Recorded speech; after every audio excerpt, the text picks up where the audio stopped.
राजा शिवाजी या सिनेमाच्या चित्रीकरणादरम्यान घडली एक दुःखद घटना, ज्यामुळे चित्रीकरणच करावं लागलं बंद। रितेश देशमुख दिग्दर्शित राजा शिवाजी या सिनेमाचं चित्रीकरण मागील काही दिवसांपासून चालू झालं होतं।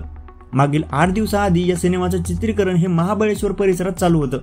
मात्र आता या मागील 2 दिवसांपासून या सिनेमाचं चित्रीकरण हे साताऱ्यातील संगम माहुली मंदिराच्या परिसरात चालू होतं। याच दरम्यान चित्रीकरणाच्या लोकेशनच्या जवळच असलेल्या नदीपात्रात या सिनेमातील एका कलाकाराचा बुडून मृत्यू झाला असल्याची माहिती मिळत आहे। आता हा संपूर्ण प्रकार कसा घडला याबद्दल रितेश देशमुख यांच्या मुंबई फिल्म कंपनीने एक पोस्ट करत सविस्तर माहिती दिली आहे। तर या पोस्टमध्ये राजा शिवाजी या सिनेमाच्या टीमकडून असं सांगण्यात आलंय की मागील 2 दिवसांपासून राजा शिवाजी या सिनेमाचं चित्रीकरण हे साताऱ्यातील संगम माहुली मंदिराच्या परिसरात चालू होतं। सुरुवातीच्या 2 दिवसाचं चित्रीकरण हे अतिशय चांगलं आणि निर्विघ्न पार पडलं। मात्र दुसऱ्या दिवशीचे चित्रीकरण आटोपून जेव्हा सगळे कलाकार हॉटेलकडे जायला निघाले तेव्हा डान्सर टीम मधील काही कलाकार हे जवळ असलेल्या नदीपात्रात पोहायला उतरले।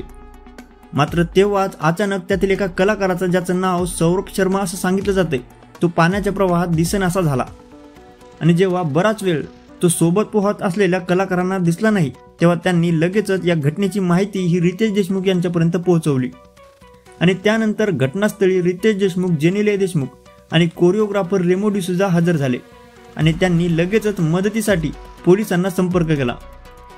पण आतापर्यंत तरी अशी माहिती मिळते की या घटनेला 24 तास उलटून गेलेत आणि अजूनही सौरभ शर्मा यांची शोध मोहीम चालूच आहे। तर त्या ठिकाणचे स्थानिक लोक असं सांगत आहेत की ज्या ठिकाणी हे कलाकार पोहायला उतरले होते तिथे जवळच पाण्यात एक भोवरा आहे। कदाचित त्या भोवऱ्याच्या जवळच हा कलाकार गेला असेल आणि त्यामुळेच तो त्या पाण्यात बुडाला। आता रितेश देशमुख यांच्या टीमकडून अशी माहिती देण्यात येत आहे की या घटनेमुळे सध्या तरी काही काळासाठी या सिनेमाचे चित्रीकरण हे थांबवावे लागले आहे।